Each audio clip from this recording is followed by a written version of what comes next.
I'm Stephanie Morgan, 35, a single mom to Jason and Lily, who are my entire world.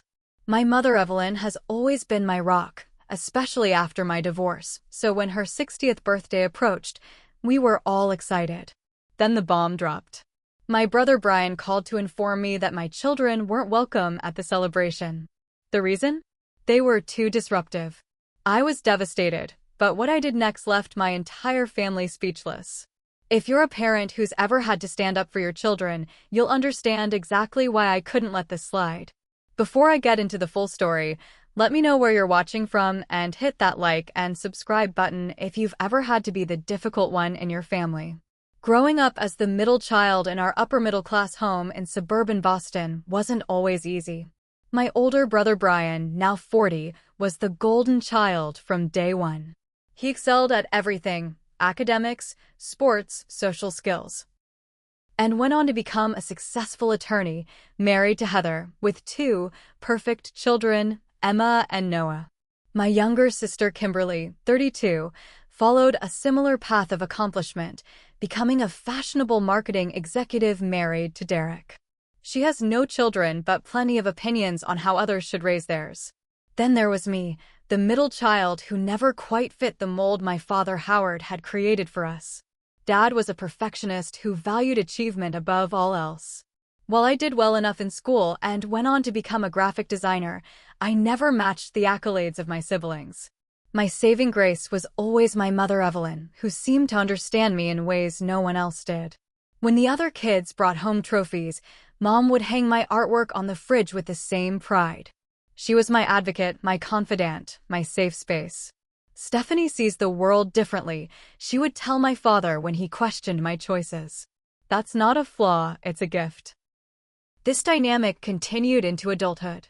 Brian and Kimberly followed carefully plotted life trajectories, while I followed my heart, sometimes right into trouble. The biggest mistake in my siblings' eyes was my marriage to Mark. He was charming, creative, and fun, qualities my family mistook for irresponsibility. They weren't entirely wrong, as it turned out. The early years of our marriage were happy. We had Jason when I was 25, and Lily followed 2 years later. But as the responsibilities of parenthood mounted, Mark began to check out. Long hours at work turned into long nights out with friends. When I found evidence of his affair with a coworker 3 years ago, it was the final straw. The divorce was messy and painful. Mark moved across the country for a fresh start with minimal involvement in the kids' lives. Child support checks come irregularly, and his promised video calls with the children are frequently canceled. I was left to pick up the pieces, juggling freelance graphic design work with single parenthood. My children struggled with the abandonment. Jason, normally quiet and thoughtful, began acting out at school. Lily developed separation anxiety, crying every time I left her sight. With therapy and time, they've improved tremendously, but family gatherings can still trigger their insecurities. At last year's Thanksgiving dinner, Jason knocked over a glass of cranberry juice on Kimberly's white cashmere sweater when he was startled by Brian's booming voice. At Christmas, Lily had a meltdown when her cousin Emma bragged about the expensive gifts her father had bought her. These incidents were met with judgmental glances and whispered comments from my siblings. "This is what happens when there's no consistent father figure," Brian muttered to Kimberly, thinking I couldn't hear. Mom always tried to smooth things over, offering understanding words and extra dessert to my children, but I could see the tension building. Dad would just retreat to his study, avoiding conflict altogether. The last family gathering before Mom's birthday was Easter. The kids were actually on their best behavior, but when Lily asked innocent questions about her absent father after seeing family photos, Kimberly rolled her eyes so dramatically I thought they might get stuck that way. "Some people just aren't cut out for parenthood," she said, with a pointed look in my direction. Mom changed the subject quickly, but the damage was done. The underlying message was clear: my broken family was an embarrassment, a blemish on their perfect facade. Despite these tensions, I never imagined they would go so far as to exclude my children from a major family celebration. Mom's 60th birthday was going to be special. She had been dropping hints about it for months, excited to have her entire family together. The kids had already begun making handmade gifts for their beloved grandmother. Jason was working on a collection of family portraits that captured everyone's personality perfectly, while Lily was stringing a bracelet with beads in all of Mom's favorite colors. I had been saving for months to buy Mom a silver locket with pictures of all her grandchildren inside.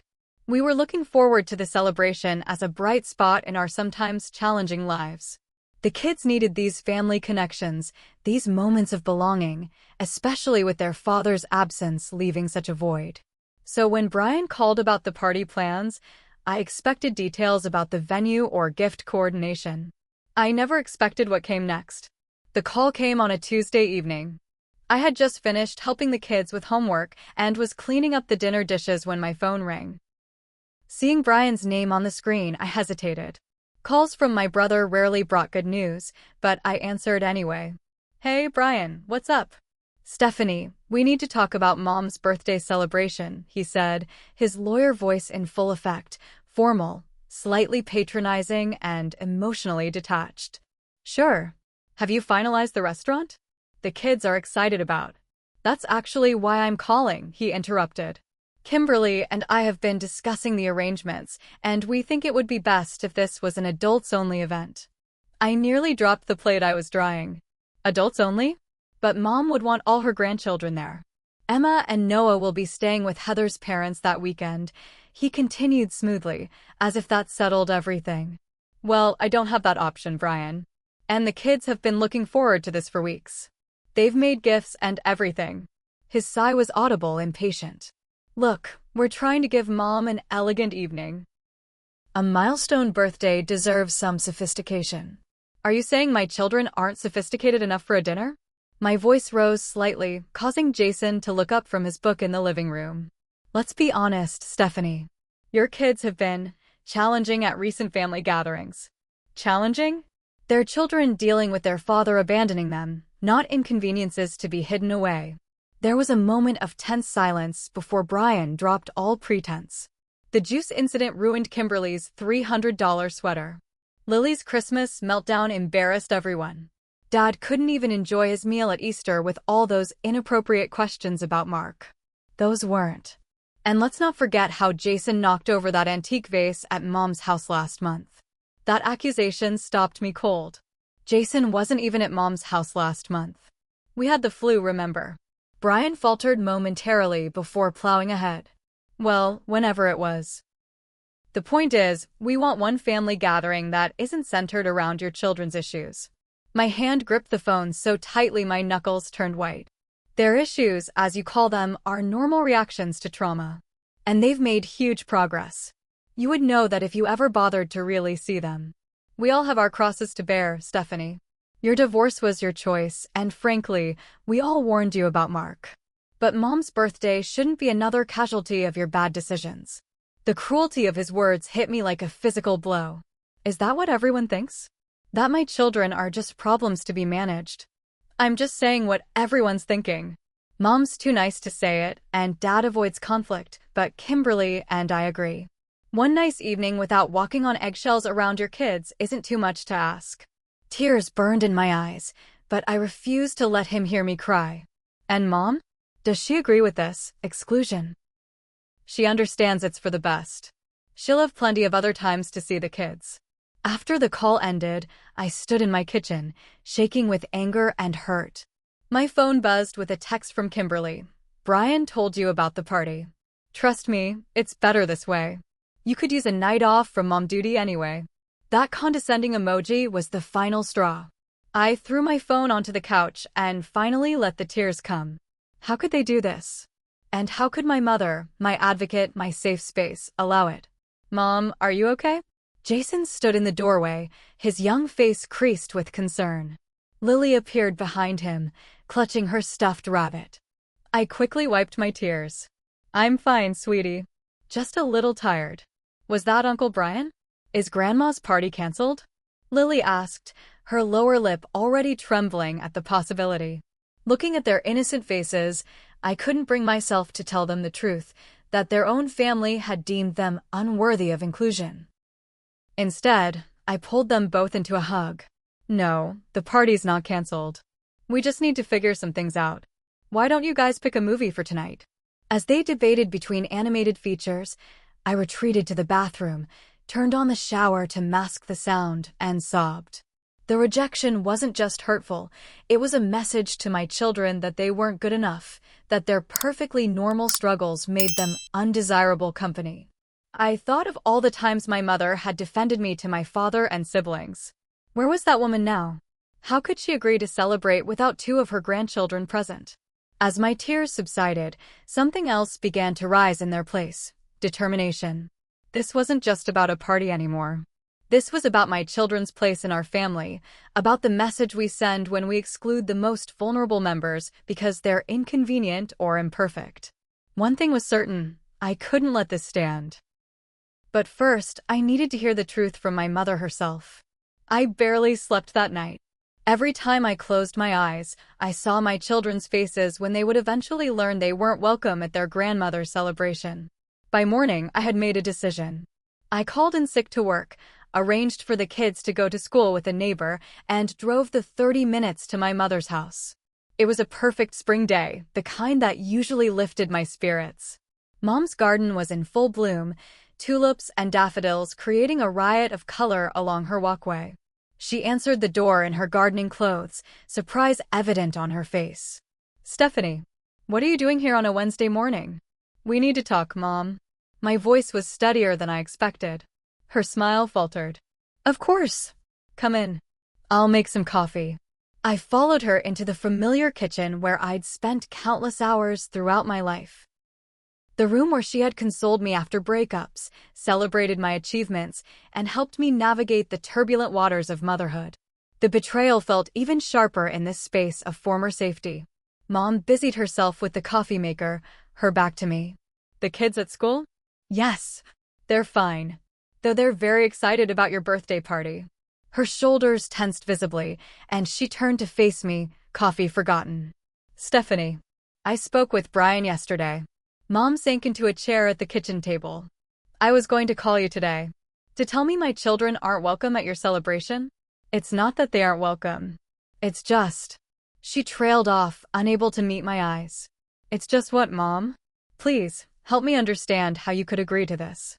She twisted her wedding ring nervously. "Brian and Kimberly thought it might be nice to have an adults-only evening. Something sophisticated at Le Bistro. And you just went along with it? Without even discussing it with me first. They said they would talk to you about it. I didn't know they would present it as a done deal." I leaned forward. "Mom, look at me. Did you agree with their decision to exclude Jason and Lily?" Her hesitation was answer enough, but she finally spoke. "I didn't make the decision, Stephanie. But you didn't oppose it either, did you?" Tears welled in her eyes. "I don't want conflict in the family. You know how your father gets when there's tension. And Brian and Kimberly can be so insistent. So you sacrifice my children to keep the peace? The same children you read stories to, who make you handmade cards, who light up when they see you. It's one evening, Stephanie. I thought maybe you could use a night off, a chance to relax without the burden of my children?" My voice cracked. "Is that how you see them? As burdens?" "No, of course not." Mom reached for my hand, but I pulled away. "I love Jason and Lily." "You know I do. Then why would you let Brian and Kimberly exclude them? Why would you not stand up for them the way you always stood up for me?" A tear slid down her cheek. "I'm sorry. I should have said something. It's complicated." "Explain it to me then. Help me understand." She took a deep breath. "Your brother and sister, they've always been a bit jealous of our relationship. You and I have always had a special bond, different from what I have with them." This was news to me. "Jealous? They're the successful ones, the ones who've done everything right according to Dad. But they never had what you and I have. Brian tried so hard to please your father that he never developed his own identity. Kimberly copied everything Brian did. You were always your own person, Stephanie. I admired that about you, and they resented it. So this is punishment? Exclude my children because they're jealous of my relationship with you. No, it's not that simple. They genuinely think they're planning what I want. And they did mention concerns about the children's behavior. Based on exaggerated or completely fabricated incidents, I interjected. Jason wasn't even here when that vase was broken. Mom looked confused. What vase? The antique one Brian claimed Jason broke. Nothing's been broken here recently. I don't know what he's talking about.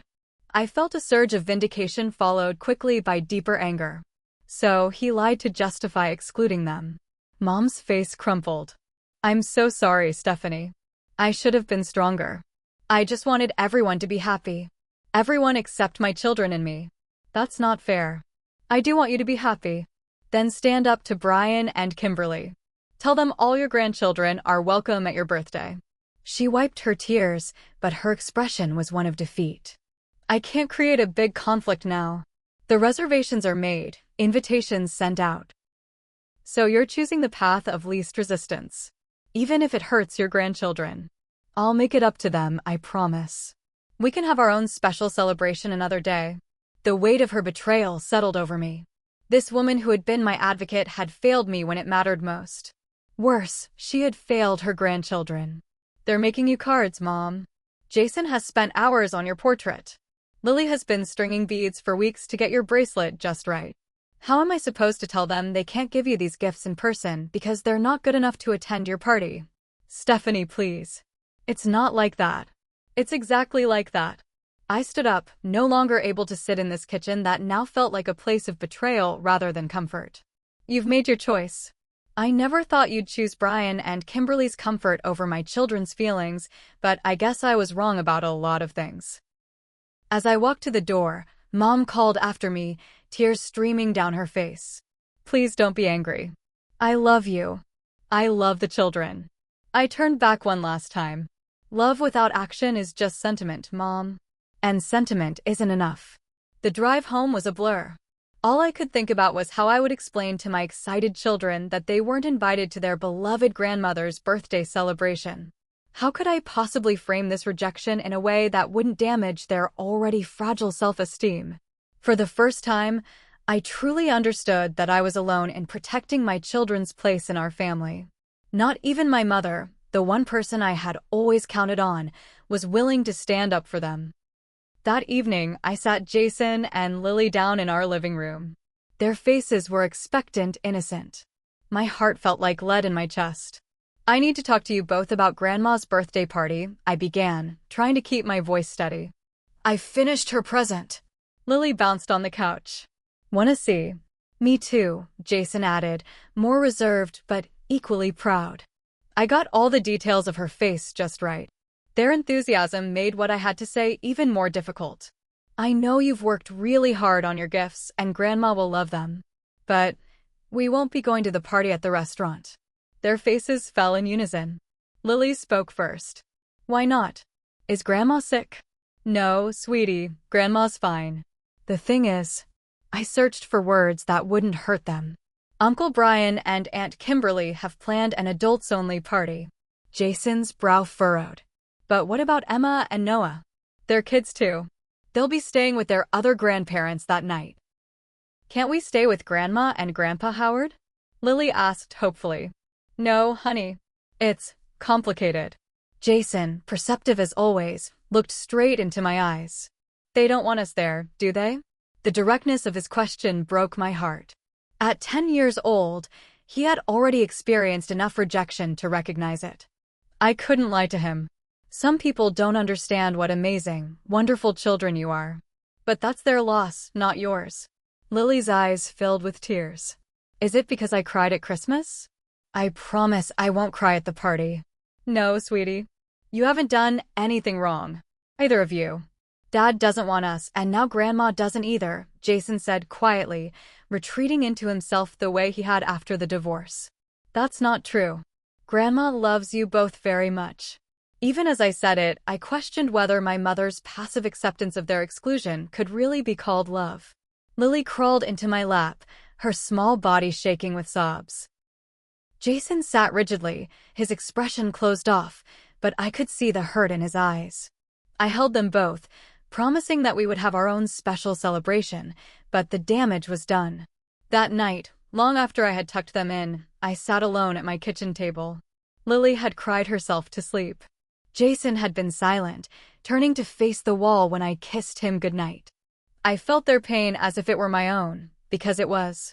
Every rejection they experienced reopened my own childhood wounds of never quite measuring up to my siblings' achievements, of always feeling slightly out of place in my own family. I thought of all the times I had swallowed my hurt at family gatherings to keep the peace. All the snide comments about my parenting, my divorce, my children's behavior that I had let slide to avoid conflict. Where had that gotten us? My silence had only emboldened Brian and Kimberly, culminating in this cruel exclusion. My phone buzzed with texts from various relatives asking about Mom's party. Apparently, Brian and Kimberly had told everyone it was happening, but hadn't mentioned that 2 family members had been deliberately excluded. The thought of them controlling the narrative, painting my children as too troublesome to include while presenting themselves as the perfect party planners, made my blood boil. Sleep eluded me that night. I tossed and turned, cycling through hurt, anger, and finally, around 3 a.m., clarity. I had been playing by their rules for too long, trying to fit my square peg family into their round hole expectations. It wasn't working, and my children were paying the price. I thought of Jason's withdrawn expression, of Lily's tears. I thought of the gifts they had made with such love and care. I thought of my mother, who had failed to stand up for them. And then, in the stillness of early morning, an idea began to form. If Brian and Kimberly wanted to control the narrative, I would change the story entirely. If they wanted to exclude my children, I would create an inclusion so powerful it could not be ignored. My family had pushed too far this time. They had reached the breaking point of my tolerance, and in doing so, they had inadvertently given me the courage to do what I should have done long ago, stand up not just for myself, but for my children. As the first light of dawn filtered through my kitchen window, I reached for my phone and called the one person I knew would understand and support me, my best friend Alicia. "I need your help," I said when she answered, groggy with sleep. "I'm done letting my family treat my children like inconveniences. I have a plan." "They did what?" Alicia's voice rose with indignation as I explained the situation over coffee at her kitchen table later that morning. After dropping the kids at school, I had driven straight to her house, the details of my plan solidifying with each mile. "I know. I can hardly believe it myself." I wrapped my hands around my mug, drawing comfort from its warmth. "And your mom is just going along with this? The same woman who used to bring soup to your apartment every time you had a cold in college. She says she doesn't want to cause conflict." I couldn't keep the bitterness from my voice. Apparently, standing up for her grandchildren is too confrontational. Alicia shook her head, her curls bouncing with the motion. "So, what's this plan of yours? Please tell me it involves some form of righteous retribution." For the first time in days, I smiled. "Oh, it does. But I need your help." Over the next hour, I outlined my idea. Instead of boycotting the party entirely, which would only reinforce the narrative that my children were problems to be managed, we would create a parallel celebration. One that would make it impossible for anyone to ignore the love and value my children brought to our family. "First, I need a photographer," I explained. "Someone professional who can document everything. My cousin Miguel just started his own photography business. He's amazing with candid shots, and he owes me a favor." "Perfect. I'll need him for about 2 hours on Saturday evening."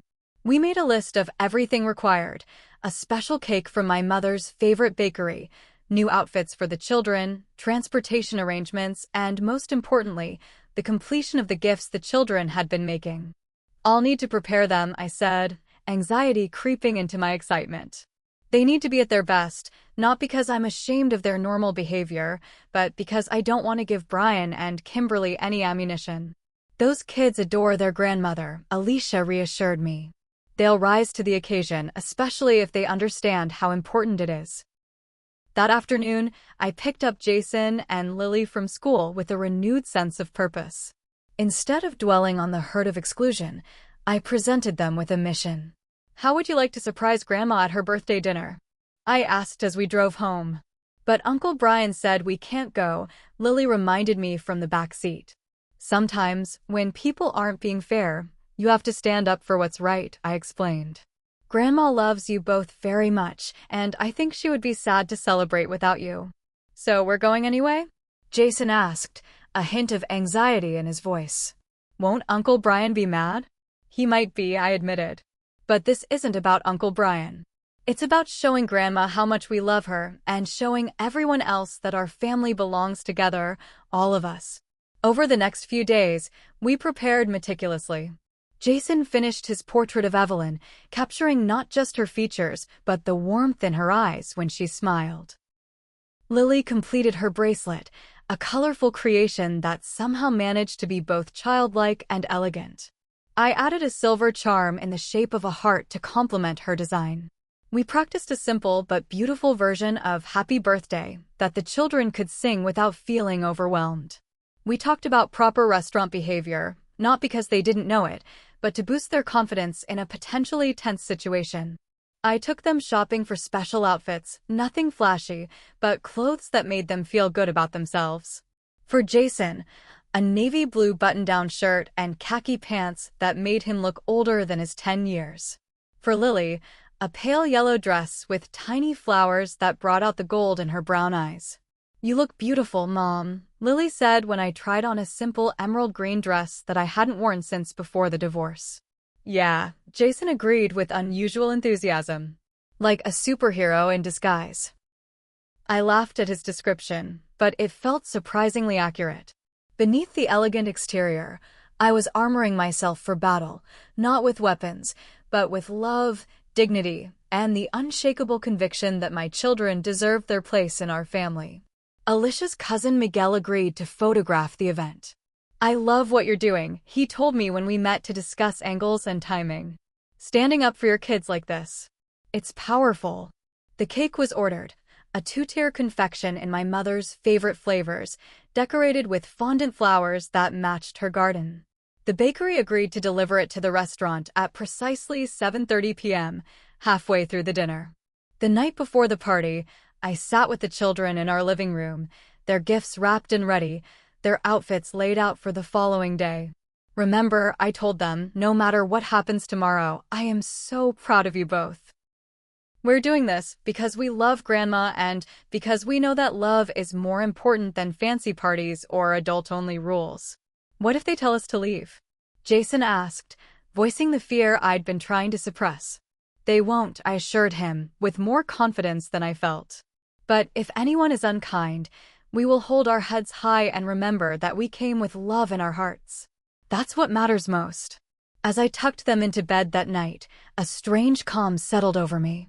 For too long, I had accepted my family's judgment, internalizing their view that my divorce and single parenthood were somehow failures. But looking at my children, kind, creative, resilient despite their challenges, I knew with absolute certainty that I had succeeded where it mattered most. Tomorrow would be difficult, possibly even painful. But for the first time in years, I wasn't afraid of my family's disapproval.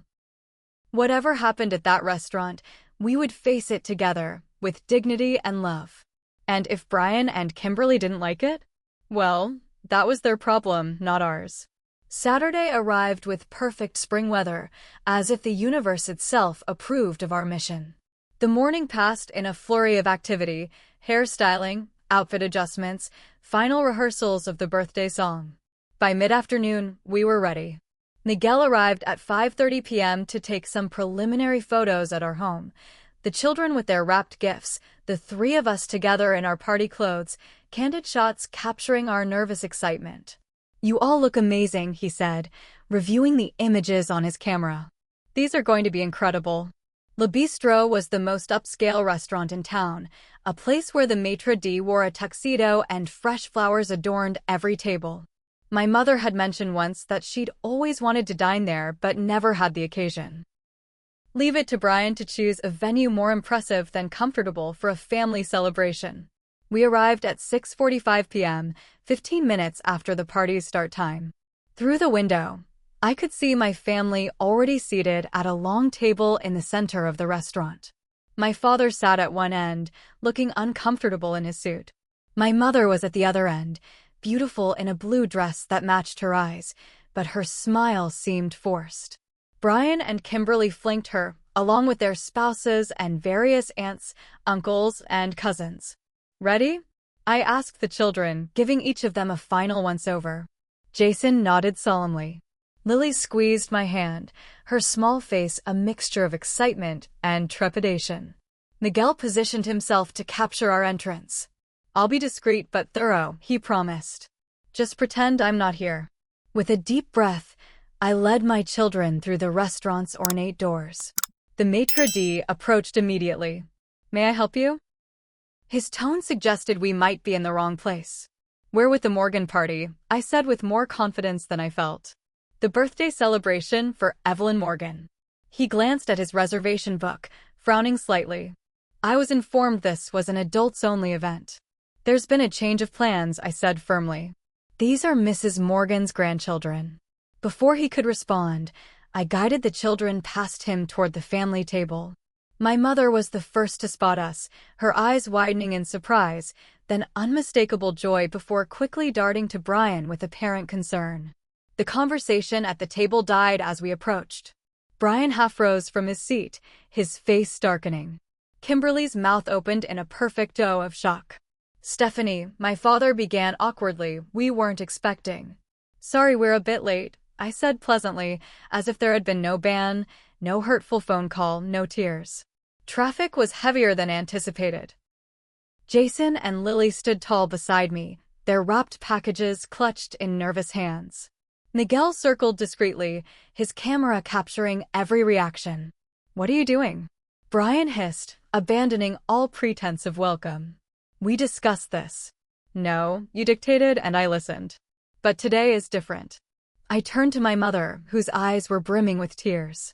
Happy birthday, Mom. Your grandchildren wouldn't miss it for the world. Lily stepped forward first, holding out her wrapped gift. Happy birthday, Grandma. I made this for you. The restaurant seemed to hold its breath as my mother looked from Lily's hopeful face to Brian's thunderous one, then back to Lily. Something shifted in her expression, a straightening of her shoulders, a firmness in her gaze that I hadn't seen in years. Thank you, my darling girl. She reached for the package with visibly trembling hands. I'm so happy you're here. That simple acknowledgement broke the tension. My Aunt Clara, always the peacemaker, quickly made room at the table. Here, we can fit 2 more chairs easily. Robert, help the waiter, would you? As chairs were arranged and place settings added, I caught various reactions around the table. My cousins seemed confused but not upset by our arrival. My father looked resigned but not angry.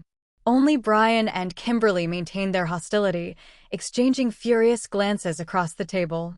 We weren't expecting children, Kimberly said icily. The menu here isn't exactly kid-friendly. They've already eaten, I lied smoothly. They're just here to celebrate with their grandmother. Once we were seated, my mother carefully opened Lily's gift. The handmade bracelet sparkled under the restaurant's chandeliers, each bead catching the light. It's all your favorite colors, Lily explained eagerly. And Mom helped me add a special charm. It's the most beautiful bracelet I've ever seen, my mother said, and the genuine awe in her voice made Lily beam. I'll wear it always. She slipped it onto her wrist immediately, a gesture that didn't go unnoticed by anyone at the table. Jason presented his gift next, the family portrait he had worked on for weeks. He'd captured everyone with remarkable skill for a 10-year-old, paying special attention to the details that made each person unique. Dad's reading glasses, Mom's gardening hat, even Kimberly's signature pearl earrings. This is extraordinary, Jason, my mother breathed, studying the drawing. You've got a real gift. He included everyone, I pointed out quietly. Because that's what family means to us. Everyone belongs. The pointed comment wasn't lost on my mother, whose eyes filled with tears again. She reached across the table to squeeze my hand, a silent acknowledgement of her earlier failure. As the initial shock of our arrival subsided, the waiters began serving the first course. Miguel continued to photograph discreetly, capturing the children's perfect behavior, my mother's obvious joy at their presence, and the gradually softening expressions of most family members. Most, but not all. Brian leaned over to mutter something to Kimberly, who nodded with a sour expression. Excuse me, Brian announced, standing. I need to speak with the maitre d' about an adjustment to our reservation. I knew he was going to complain about our presence, possibly even try to have us removed. But before he could take a step, my mother's voice rang out with unexpected authority. "Sit down, Brian." The table fell silent. In 40 years, I had never heard my mother use that tone with any of us. "Mom, I just need to." I said, "Sit down." Her eyes, usually so soft, were steely. "These are my grandchildren, and this is my birthday dinner. They are welcome here." In fact, their presence is the greatest gift I could receive. Brian remained standing, clearly torn between his desire to control the situation and his instinct to obey our mother. "We planned a certain type of evening." "Yes, you planned." "Without consulting me about what I might want." Mom's voice was steady now, gaining strength with each word. "Did it ever occur to you that I might want all my family around me on my birthday? That a sophisticated evening means nothing compared to seeing my grandchildren's faces." Kimberly tried to intervene. "Mom, be reasonable. We spent weeks arranging." "I don't care if you spent months. This is my celebration, and I am telling you now that Jason and Lily are staying." She looked around the table, addressing everyone. "And I expect each of you to make them feel welcome and loved, as family should." A ripple of murmured agreement passed through the extended family. My Aunt Clara started asking Jason about his artwork. My cousin Patrick offered to show Lily how to fold her napkin into a swan. The children, rising to the occasion magnificently, engaged politely and confidently. Brian slowly sank back into his seat, defeated but seething. Kimberly busied herself with her phone, refusing to make eye contact with anyone. At precisely 7:30 p.m., as planned, the cake arrived, 2 tiers of chocolate and vanilla swirled together, decorated with sugar flowers that matched my mother's garden. The restaurant staff, now fully on board with our family drama, presented it with flourish. "We didn't order a cake," Brian objected. "We arranged for the restaurant's dessert menu." "I ordered it," I said simply. "Mom's favorite." The children helped choose the design. My mother's face lit up at the sight. "It's exactly what I would have chosen." The crowning moment came when the children, standing together beside their grandmother's chair, sang "Happy Birthday" in perfect harmony. Their sweet voices filled the restaurant, drawing appreciative smiles from nearby diners. Miguel captured it all: the children's earnest faces, my mother's joyful tears, the grudging smiles from various family members, and yes, the tight-lipped disapproval from Brian and Kimberly. As the evening wound down, my mother kept the children close, asking about school, admiring Lily's dress, discussing Jason's art projects. She wore Lily's bracelet proudly, showing it off to everyone who approached to wish her a happy birthday. "Your children are delightful," my Aunt Clara whispered to me as we gathered our things to leave. I don't know what all the fuss was, eh? Neither did I, but I suspected it had never really been about the children's behavior. It had been about control, about Brian and Kimberly's desire to dictate family dynamics, and about their lingering resentment of my relationship with our mother. As we prepared to leave, my mother pulled me aside. "What you did tonight took courage," she said, her eyes shining with unshed tears. "I should have been the one to stand up to them, not you." "Better late than never," I replied, nodding toward her confrontation with Brian. She smiled ruefully. "Sometimes we need a push to find our backbone. Thank you for reminding me what matters most." We embraced, a genuine hug that felt like the beginning of healing. Over her shoulder, I caught Brian watching us, his expression unreadable. Our eyes met briefly before he looked away. Whatever bridges had been burned tonight, whatever awkward family gatherings lay ahead, I knew I had done the right thing. My children had been seen and valued, not just by their grandmother, but by most of the extended family. They had held their heads high and shown everyone the remarkable young people they were becoming. As we walked to the car, Miguel showed me some of the photos on his camera display. There we were, mother and children, standing tall amid disapproval, creating a space for ourselves where others had tried to exclude us. In every image, our love for each other shone brighter than any fancy restaurant lighting. "These are perfect," I told him, emotion making my voice husky. "Absolutely perfect." The children fell asleep on the drive home, exhausted but content. In the rearview mirror, I could see their peaceful faces, free from the shadow of rejection that had haunted them earlier in the week. Whatever came next with my family, tonight had been a victory, not just for me, but for every parent who had ever had to fight for their children's place in the world. ## Part 8. Aftermath and Life Lessons. The days following Mom's birthday party passed in silence from Brian and Kimberly's end. No calls, no texts, not even angry voicemails demanding explanations. Their silence spoke volumes about their embarrassment and lingering resentment, but I found myself surprisingly unbothered.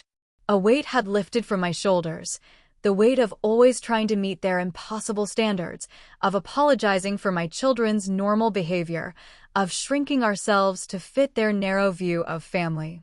My mother, however, called the very next morning. "I've been thinking all night," she said without preamble when I answered. "I owe you and the children a real apology." We arranged to meet at her house that afternoon. When we arrived, she was waiting with cookies freshly baked, chocolate chip for Jason, snickerdoodle for Lily, a peace offering in the language of grandmothers. While the children played in the garden, Mom and I sat at her kitchen table, the scene of our confrontation just days before, but the energy entirely different now. "I failed you," she said simply. "I've always prided myself on being your advocate, but when it really mattered, I chose the easy path instead of the right one." "Why?" I asked, the question that had been burning inside me. "You never let Dad or anyone else dictate terms when I was growing up." She sighed, looking suddenly older than her 60 years. "I think I got tired, Stephanie. Tired of always being the mediator, the peacekeeper. Your father retreats from conflict, you know that. And Brian and Kimberly can be so forceful. Over the years, it became easier to give in than to fight. Even at the expense of Jason and Lily? I told myself it was just one evening, that I would make it up to them." She shook her head sadly. "I was wrong, and seeing their faces last night, how happy they were to be included, how well they behaved. I was ashamed of myself." "They adore you, Mom. That's why the exclusion hurts so much." "I know. And I promise you, it will never happen again." Her eyes, so like my own, held new resolve. "I've spent too many years trying to keep everyone happy at the expense of what's right. Your courage last night reminded me of who I used to be, who I want to be again." We talked for hours that afternoon, establishing new boundaries for our family relationships. Mom agreed that the children and I were a package deal. Any family gathering that excluded them would not include her either. She promised to be more direct with Brian and Kimberly about their treatment of us. And most importantly, she acknowledged that her grandchildren deserved the same unconditional acceptance she had always given me. As for my siblings, the silence stretched into weeks. Dad called occasionally, awkward but well-meaning, never directly mentioning the party, but making more effort than usual to ask about the children. The extended family, aunts, uncles, cousins, seemed to have sided with us, several reaching out to say how wonderful it was to see the children at the celebration. A month after the party, Mom instituted weekly Sunday dinners at her house. Just her, me, and the children. These gatherings became sacred space, a time for the children to rebuild their relationship with their grandmother without the shadow of judgment. Jason shared his artwork, Lily helped in the garden, and slowly, the hurt of the exclusion began to heal. It was 6 weeks before we saw Brian again. He arrived unannounced at one of our Sunday dinners, his wife Heather and children in tow. His discomfort was palpable as he stood awkwardly in my mother's living room, but Heather nudged him forward. "We thought the cousins might like to play together," she said with forced brightness, nodding toward Emma and Noah, who looked almost as uncomfortable as their father. It was an olive branch, albeit a tentative one. Later, while the children played in the backyard under Mom's supervision, Brian approached me in the kitchen. "Heather thought we should talk," he began, his lawyer voice nowhere in evidence. "She says I was unreasonable about Mom's party." It wasn't exactly an apology, but from Brian, it was close. "You were," I agreed, "not making it easier for him. And cruel to the children." He flinched at the word cruel. I didn't see it that way. I thought I was doing what was best for Mom, without asking what she wanted. "Yes," He stared out the window where Mom was showing all 4 grandchildren how to deadhead roses. She made that pretty clear at the restaurant. I waited, letting the silence stretch between us. Finally, he sighed. I'm sorry. Not just for the party, but for a lot of things. The way I've judged your parenting, your divorce. It's easy to criticize when you're viewing someone else's life from the outside. It was more introspection than I'd ever heard from my brother. I wondered how much of it was his own realization and how much had been prompted by Heather, but in the end, it didn't matter. What mattered was moving forward. The children need their family, I said. All of their family. They've lost enough with their father's absence. He nodded, still watching the scene in the garden. They're good kids. Jason's been showing Emma his drawing techniques. She's quite impressed. It was a start. Not forgiveness, not yet, but a beginning. Kimberly took longer. 2 months passed before she reached out, and even then, it was through Mom rather than directly to me. But eventually, at a 4th of July barbecue, she sat next to me on Mom's porch swing. Your hair looks nice shorter, she offered, the closest thing to a compliment she'd given me in years. Thanks, I replied, not sure where this was going. She was quiet for a moment, watching the children chase fireflies across the lawn. I don't think I've ever really understood you, she finally said. Your choices, your priorities. Have you tried? She had the grace to look ashamed. Not really. It was easier to judge than to understand. It usually is. I'm trying now, she said, and I could hear the genuine effort in her voice. I don't want to be the kind of person who excludes children from family gatherings. I don't want to be the kind of aunt they dread seeing. It wasn't the full apology I might have wanted, but like Brian's attempt, it was a beginning. And sometimes beginnings are enough. The professional photos from Mom's birthday arrived a week later. Miguel had captured everything. The initial shock at our arrival, the children's dignified presentation of their gifts, Mom's tearful joy, Brian and Kimberly's discomfort, and, ultimately, the family rallying around us. The final image was my favorite. Mom with her arm around each grandchild, wearing Lily's bracelet proudly, Jason's portrait visible on the table beside them, all 3 faces alight with genuine happiness. I shared the photos on social media with a simple caption, "Family is about love, not perfection. Happy 60th to a grandmother who knows what truly matters." The response was overwhelming. Hundreds of likes, dozens of comments supporting our stand against exclusion, messages from other parents who had faced similar situations.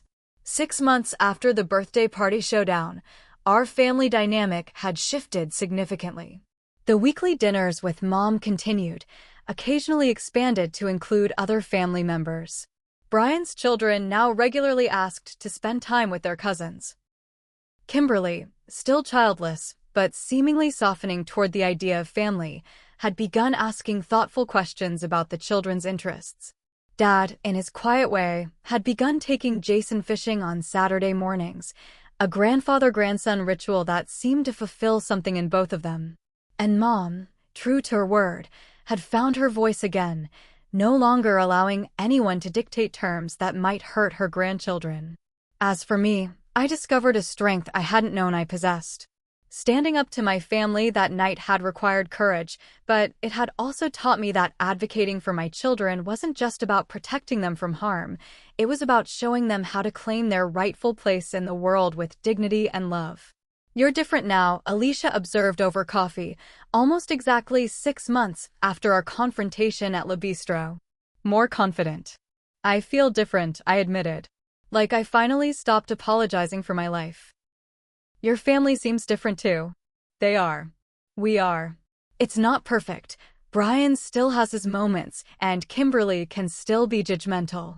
But there's more respect now on all sides. And there was.